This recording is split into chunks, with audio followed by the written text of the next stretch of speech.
Here's a quick tutorial to show you how to add a listing to your newsletter before you send it out. From the Templates tab, you've deposited the template into your Templates tab.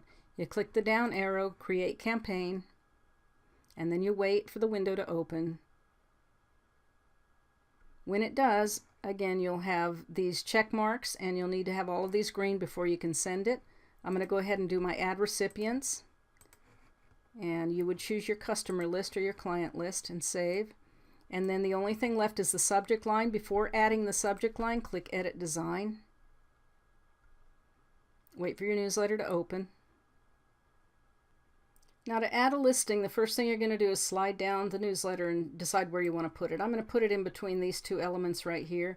I could choose an image card, image plus caption, or just image. With the image, I've got to add a text box to add any text to it.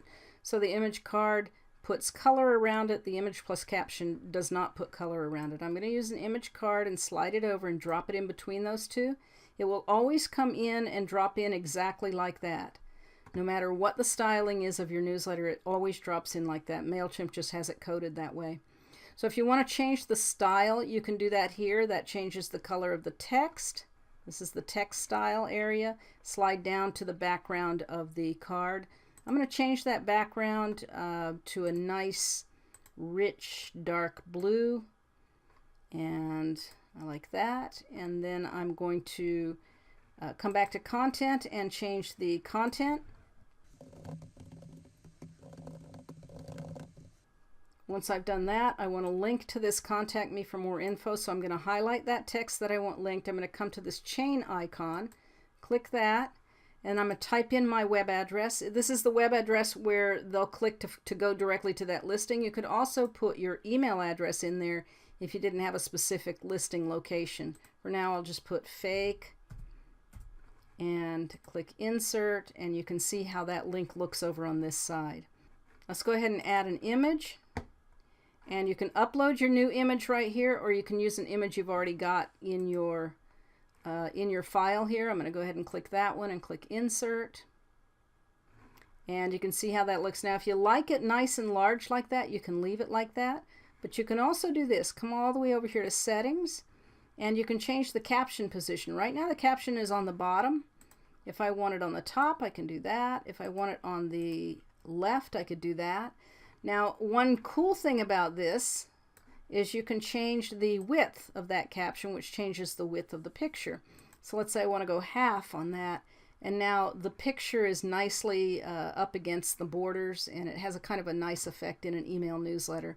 I can also uncheck this edge to edge and center that picture, and sometimes that works better if you have more text and the text drops down and makes this box extend longer. You might want to take off that edge to edge so your picture's not shoved up into a corner, which is what will happen. So I'm going to go ahead and leave it edge to edge for now. I'm going to come back because I want to style this new listing font here. I want to make it bold, and I think I want to change the size a little, so I'm going to use that size icon and go 24, and price I'm going to make bold and maybe make that 18, and that's it. You're all done with that listing. You can see how it looks by going to your preview mode. And here's how the full newsletter looks, and you can see how that'll look in mobile. And mobile will always put the image on top, back on top, so just so you know, it doesn't matter where you put it. For desktop, mobile is always going to put it in that order. So when you're all finished, you would click out of that preview box, you would go down to save and close in the bottom right, and at that point you would enter your subject line and send your newsletter.